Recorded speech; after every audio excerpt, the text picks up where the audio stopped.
So next question is, sir, do you use tongue stitch?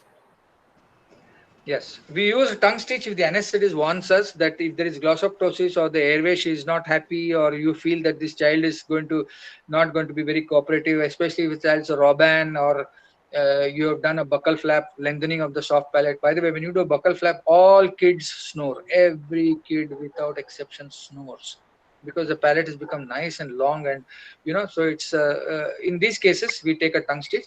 Many times we remove it by evening, but we take it if requested by the anesthetist. Yes, sir.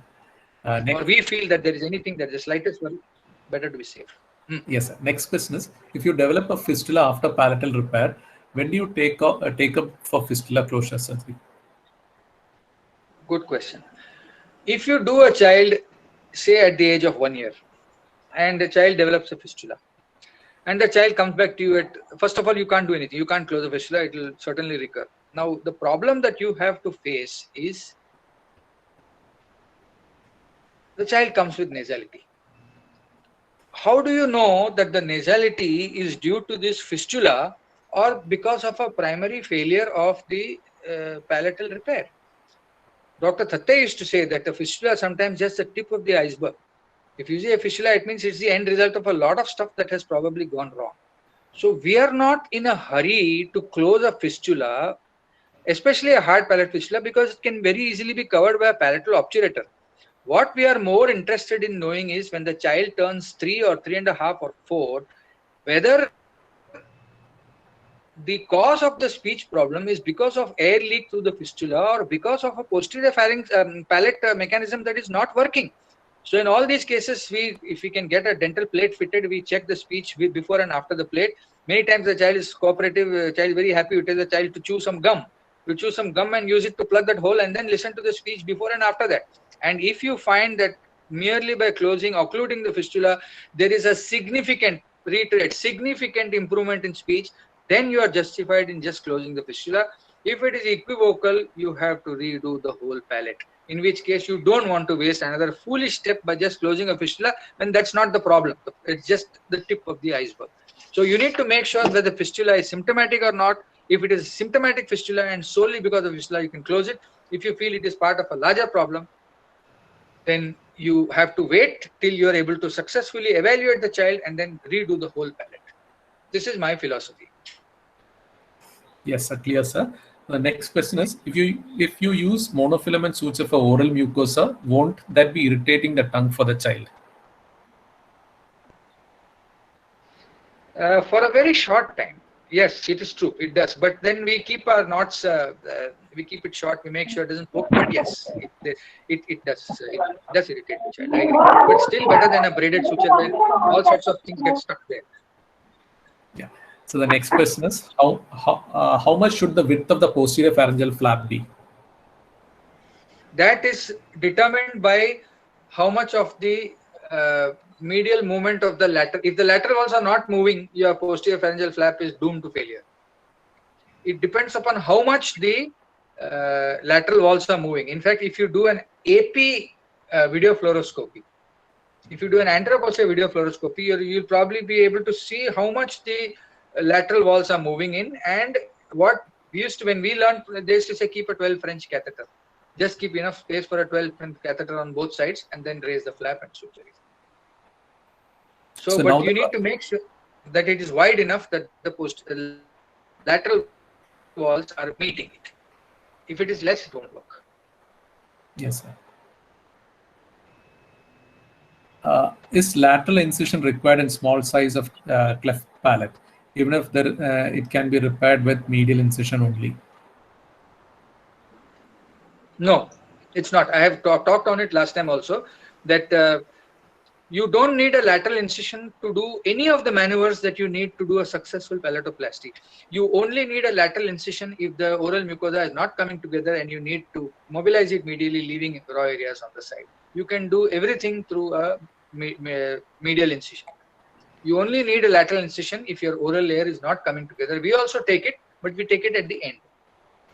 We have no hesitation in taking it. We are not slavish, neither are we dogmatic that we will not take. Sommerlatt is dogmatic. I will not take lateral incision. We are not dogmatic. We are not that good anyway. So we take it as and when needed. But we don't need it for any procedure that you need to perform on the palate. Yes, sir. Everything. The pedicle, cutting the muscle repair, muscle mobilization, everything can be done through medial incision, adequate retraction, maybe turning the head a little bit to do this side and then this side, that kind of thing. It can be done. Yes, sir. Sangamitra is asking, sir, what is the difference between 4-flap technique and VWK done in complete cleft palate? VWK cannot be done in complete cleft palate for the simple reason VWK is basically, this is the palate, you are taking a V and converting it down and pulling this flap. That is a VWK, where the anterior part is intact. You cannot do it in this case that she presented because it's a complete cleft. Here you can do a 2-flap, that means you raise the entire 2 flaps. As I said, Eric Peet has described this 4-flap palatoplasty, where this one cuts across like a VY, like a VW and comes down. But at the anterior-most part of the cleft is the anterior-most flaps are turned in a different way. If they move like this. These flaps move down and these flaps move like this. Based on a very small alveolar and perialveolar attachment, these flaps move to close the anterior cleft. That is the only thing as far as 4-flap palatoplasty. Yes. VWK and all that is only for where the anterior palate is intact. No, where the anterior palate is intact. Intact, yeah. For posterior cleft palate. The next question, Vam Sridharan is asking, any other method of repairing the anterior palate other than the alveolar extension palatoplasty if anterior palate is the Burian flap or a FAM flap. Burian flap is basically a mucosal flap, and it is turned down into the cleft and used to form the second layer. But the only problem with that is it's not going to allow teeth to expand, to come through that. If you're using a Burian flap to close an anterior palate fistula, you can do it, but by the time you do an alveolar bone grafting, you need to replace it with J-Java. Otherwise, tooth will not erupt through that. Yes, sir. So the next question is how to repair the remaining nasal layer once Vomer flap is fully used up. You mean after breakdown, redo? Vomer flap is used for the nasal layer. I have not understood. The question, I'll just repeat the question, sir. How to repair the remaining nasal layer once Vomer flap is fully used up? I mean, in case there is. You mean posteriorly? Yes, sir. Posterior must be. That is what he's meaning, sir. That is a problem. See, now there are a couple of things you can do. Well, you have to mobilize the nasal mucosa extensively. Okay, you have to mobilize, go far laterally and bring it as far as possible medially. If it still doesn't come, then you have to use a buccal flap. Or if you want to take a chance, close the nasal mucosa posteriorly, nasal mucosa anteriorly with the Vomer, leave that central defect, and then bring oral flaps to cover as a single layer. If you are a guy who likes to take chances, by all means, take it. But generally, you need to import tissue from somewhere or the other. Yes. Next question by Ebi is, would you consider primary furloughs for soft palate in this patient? In this patient might be difficult because the gap is quite a bit. Honestly speaking, the only place I have done furlough is in secondary surgery for cleft, where mucosa is joined, so you really don't have a problem of shortage, or in submucous cleft, where again the defect is very close. I probably somehow I don't know whether I'm not doing it properly or not. I always have a problem with furlough because it's there is some tightness somewhere and the flaps somehow never come together. There are people who say that you can even 1.5 and 1.5 centimeter clefts they are doing furlough regularly. Well, they must be using a better technique than what I'm using. The only problem that furlough is there is no true muscle union. It's just muscle that sort of lays over one another. And secondly, always there is unequal movement of the posterior palate, because the Zs are, you have to calculate unequal Zs and there is some geometrical stuff. I have done, but I would not do primary furlough except in submucous clefts. Except in submucous clefts, I would not do. Submucous, it comes pretty well, no, sir? Because that submucous it comes easily. Yeah, easily. Yeah. Yes, submucous it comes easily. So the next question, Dr. Dipankar is asking. What is called as a component furlough. Component furlough. That means you not only, the advantage of furlough as opposed to a regular palatoplasty is at least on one side you don't have to mobilize the muscle. That is the advantage, because it is attached to the nasal mucosa. But I have done that. I have mobilized it on both sides, and then done a Z-plasty for nasal layer, put the muscle, and then done a Z-plasty for the oral layer, and it has survived because the blood supply of each is completely interdependent, non-dependent on each other, independent of each other. So you can break it down to even separate the muscle on the other side also. Next, huh? Yes, sir. Dr. Dipankar is asking how to treat post-op hanging palate. Hanging palate. Yes, sir. You mean the anterior flaps? Obviously, I think so, sir. Yes, Yeah, sir. yeah, I think so. So one is that it shouldn't happen because it sticks very fast. But if it does happen, I suppose you'll have to. It's a very awkward feeling. If it does happen, what we do is we take the patient back in the OT and keep a small, what do you call, we stuff a little cotton into a gauze piece, make a small bundle, dip it in, what shall I call it, tincture benzoin, put it there and take stitch from side to side and just keep that as a bolus. It's very awkward. If you have access to a good dentist, immediately give him a plate. If the child has got teeth and you can put a plate, just do that. Otherwise, the other option is to put that hemlock sticky thing and then stick it Yes, back and give sir. pressure. Yeah. Or fibrin glue, put it, spray it, and then keep this and give pressure. Yes, sir. Neha is asking more of a theory question. So, what is separate contribution of V, W, and K in VWK flap? Vo is obviously the king. Okay, Vo was the guy. Victor Vo was the guy who described most things with palate. And Wardell must have come made a modification, and Kilner, of course, is Pomfret Kilner. Is it? Yeah, he was the guy who suggested there is some modifications about these two lines should not be at the same angle. You know, one should be sharper and one should be blunter, so that there is no 3-point suture line. All that is all highly theoretical and historical. Introp, if GPA cut and retracted but bleeding, how do you manage? You go on the nasal side, no? It's very close to the edge of the posterior edge of the bone. Bone, yeah. So it usually stops. It usually retracts, but it usually stops. It doesn't keep on going. If you go through the nasal, especially if the cleft is very wide, it's much easier to see that you have narrow parietal shells in wide clefts. You can see it below and you can cauterize it. It's not. It's a theoretically a problem, but practically it doesn't happen. So now, Cool Doctor is asking, sir, please explain the Dorrance modification of lengthening soft palate in VY pushback repair. Again, this is you have to get rid of this concept of this lengthening and all that business. These are merely incisions on the hard palate. Okay, Dorrance is a horseshoe. Again, it has to be done only in posterior clefts. In the slide that is being shown, you imagine that the two lines. Is that slide still visible from that lady's presentation? No, sir. It's we have pinned your. I can see it. Yeah, we have pinned. Yes, we can unpin you, then we'll be able to see that. Yes, sir. Same slide. What the last slide that was there? Yeah, fine. So make it a slide view. Yes, so it becomes a little bigger. Yeah. So now imagine these lines on the side. If they were taken right all the way across like a U at the palatal and this one junction. Have you got what I'm saying?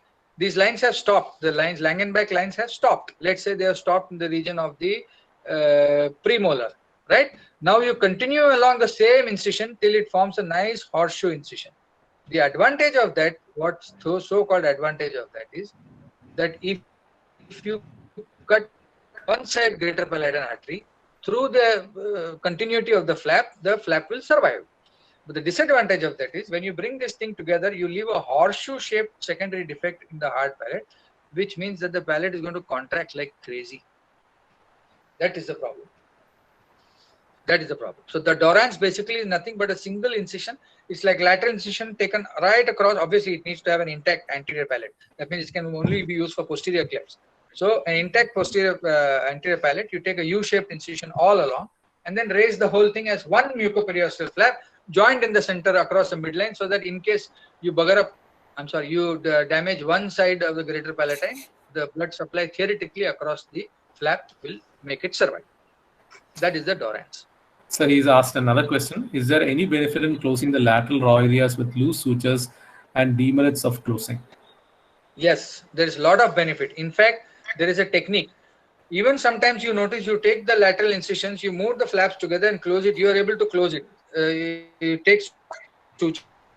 The reason why that happens is that when you close the lateral defects, you are taking only a bite of mucosa. You are not taking the full mucoperiosteal bite. So literally the mucosa sort of shears over the mucoperiosteum, and even though you have taken it and it has moved so much, you will find that many a time it can come across. Of course, if you feel that by tightening the palate is getting very tight, you should avoid. But otherwise, always try to close the lateral defects. It causes less pain, it causes less scarring, and it has huge benefits. And remember, when you take the stitch, take only to the mucosa. Don't take full thickness to the mucoperiosteum. It will come, 50% of the defect will be closed very easily. If not, just put a knot in air and let it come halfway to. It's still better. Always try. Yes, sir. Yes, sir. So, Dr. Kinsley is asking, is there advantage of doing anterior palate repair with a warmer flap during cleft lip repair? Does it help during Absolutely. There is a huge advantage. Always try to close the hard palate at the time of repair. Because the problem, why does a cleft become wide? The child keeps, shoving the tongue in that gap. Okay, keep shoving the tongue and the palate becomes wider and wider. When you have a unilateral, horrendous wide cleft lip and palate, and you close the lip, of course, properly, and you close the Wurmer flap even as a single layer, you will find that it functions something like a palatal adhesion. And Anand Joshi, one of my students, he did a thesis. We had to get special permission to 3D CT scan 10 consecutive cases where he had done the Wurmer flap and found that new bone formation occurs because you have opened, these are all subperiosteal, so new bone. And what you see as an uncontrolled, horrendously wide cleft, when you see this patient the second time, it's a nice controlled posterior cleft only with the entire hard palate closed by that single layer Wurmer flap. Not only that, you can also raise a flap from the non-cleft side because you've got Wurmer bone. So you can raise a flap of Wurmer from there and turn it behind to close that if it's a, at the start of that secondary residual cleft. It has tremendous advantages. You do it carefully. There is a huge technique. There's a technique while doing this so that because this is a one-layer closure and there is no mucosa to mucosa suturing. It's basically Wurmer flap has been raised and it's raw area to raw area contact. And there is please see Sommerlad's video. It explains beautifully how to get the maximum overlap. This is actually tucked under the oral mucoperiosteum. And raw area to raw area is what makes it right. If you do it properly, you will have 80% of cases. It has closed without fistula, and you have a wide cleft. Yes, sir. Sir, next question is again related to the old previous question, in the sense that, sir, please suggest sites where from operative videos of cleft lip and palate can be seen for clarification of all the different muscles of the palate, the one which you had actually talked about, sir.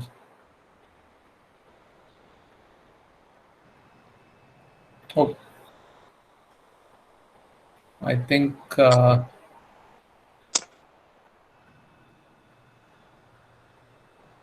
Mukund sir is. No, I got cut off.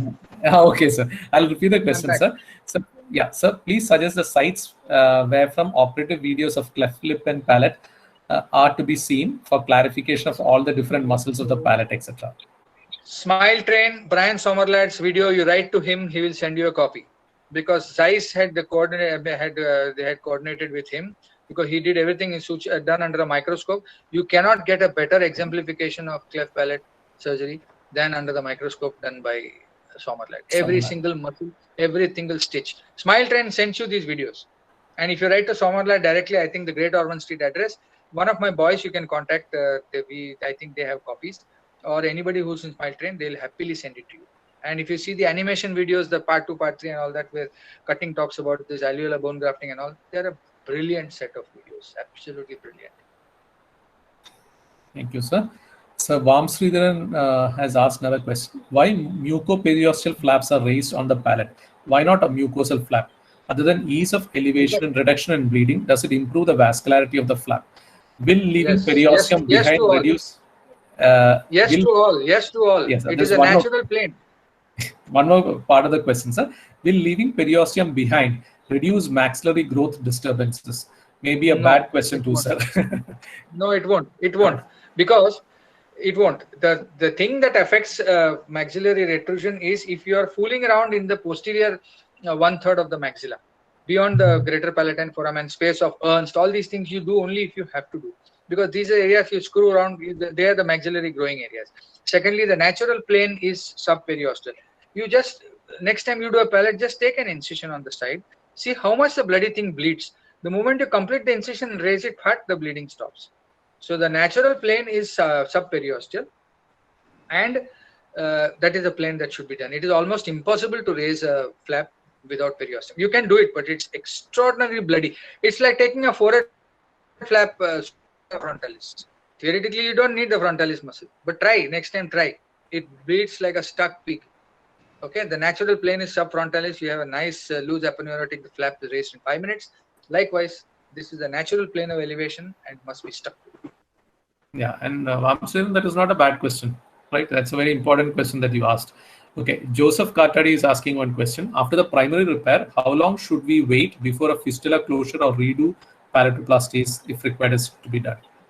If you are sure exactly what is to be done, if you are 100% sure, you need to wait for minimum 6 months. Minimum 6 months. If you're not sure, as I gave you the example of a symptomatic versus non-symptomatic fistula, you should try to club it with the next planned surgery for that child, for that person. Otherwise, Yes, 6 months. Answer is 6 months. yes. So the next question is, what are A, B, and C sutures during palatoplasty? A, B, and C. I think I'm not sure. There used to be the, I think the old school when they had suture carriers and all. I don't know. Honestly, I don't know. Yes, sir. I remember vaguely reading about it, but I don't know. Yes, sir. Hitanshu has asked, can you please explain more about FAM flap for nasal lining?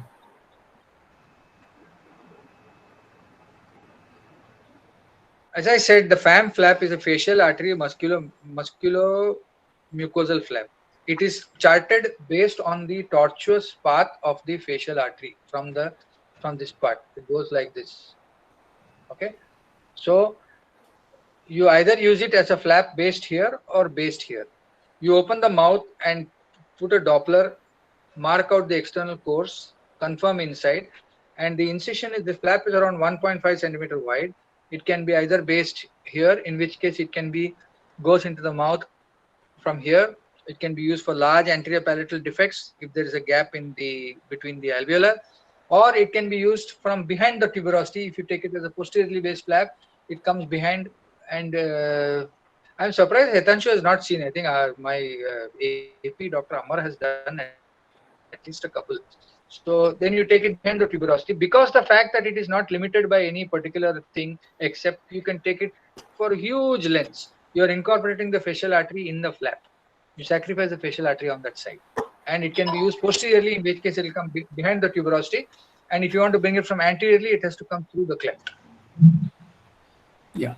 So, and we More go to than the that, it's difficult to see. and we go to the last question, sir. When do you start speech therapy and when do you plan pharyngoplasty, sir? At what age?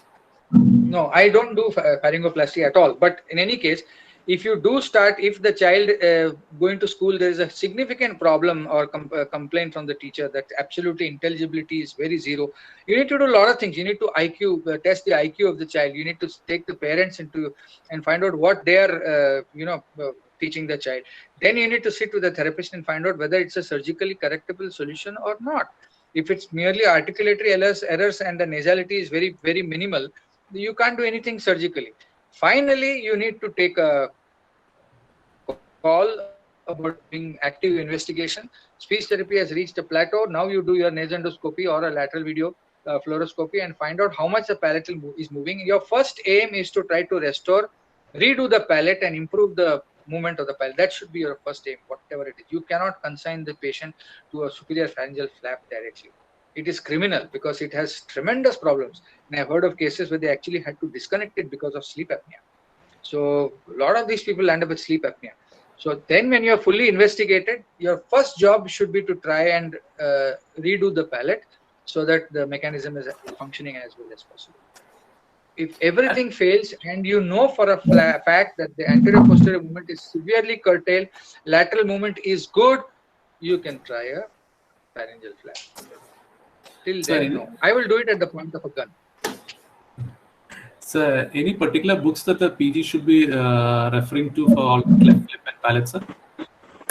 Well, I don't know what is being written. It's better to book on cleft lip and palate for a long time. But McCarthy has covered it reasonably well. The green-colored plastic surgery book you get in the annals of most libraries. Yeah, McCarthy, and before that was Converse. McCarthy is pretty good. I haven't read any of the latest books. And dedicated books on cleft lip palate. Sommerleit is supposed to come out with one. Just somebody find out about that. Because he was saying many of his photographs he couldn't show because it's coming up for publication. Maybe you should write to Sommerleit. I think Brian at sommerleit.co.uk or something like that. You'll find it. Write to him. Yeah, that is awesome. Yeah. Yeah. Good evening, sir. Mukund sir, good evening. Hi. Nice. Fine. Going on. Thing is, 3 months back we heard you again. Another nice discussion. Nice discussion we had. That's why we are planning to have you here, sir. And just a few doubts I just want to clear. Like one is augmentation of the posterior pharyngeal wall. How often you do, sir? See, that's the point. Augmentation of the posterior pharyngeal wall is used when soft palate's coming to just short of making a good contact. Okay. Means literally last 10%, 90% it is moving, but the last 10% is failing. Now, you do any procedure like a pharyngeal flap, you're doing this movement. So what you do in such cases is do a bit of Heinz pharyngoplasty. Now, Heinz pharyngoplasty is not at all a dynamic pharyngoplasty. According to many people, dynamic pharyngoplasties don't work. I have also done Orticochia-Jackson modification, and I have done the so-called sphincter pharyngoplasty very early days, but later on you find it doesn't work. So basically, a pharyngoplasty should act by moving the posterior pharyngeal wall just a little bit in front, so that what was not reaching is now reaching. That is the point. And augmentation, the Heinz pharyngoplasty uses the mucomuscular flaps taken from the lateral recesses of the pharynx, and they are placed one on top of each other, so it forms a bulge. And that is what the Heinz pharyngoplasty. That is a posterior pharyngeal wall augmentation. And is there any role of alloplastic? Yeah, alloplastic material. Yes. Nitin Mokkal has done. I think he has used Medpore. Yeah, he has used Medpore. Dr. A.D. Dias had put stainless steel also. Dr. A.D. Dias has put stainless steel in several places. And I don't have most of the evidence is anecdotal, but it used to cause a bulge. But remember, even this is still better than tampering with the moving part of the soft palate and rendering it immobile. Yeah. There are some reports. There are some reports saying augmentation with fat. How far it will stay? Like, or is it better? Fat augmentation. We have also thought of it, but touchwood, we never had a real reason to do it. But how much will the see? Fat can only be used as a spacer. Fat cannot be used to, push it into a tight space and expand it. It's going to fail. It's going to fail. We have injected fat in vocal cords also. According to ENT people want the fat, so they use a micro endoscope, and for all these cord balls, they inject fat in the vocal. Fat, the posterior pharyngeal wall, I think is asking for trouble with the saliva and the contamination and all. I think.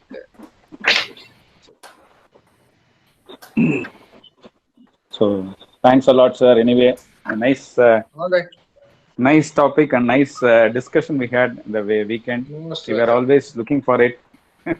And hopefully most of the doubts would have been cleared by you for all the residents.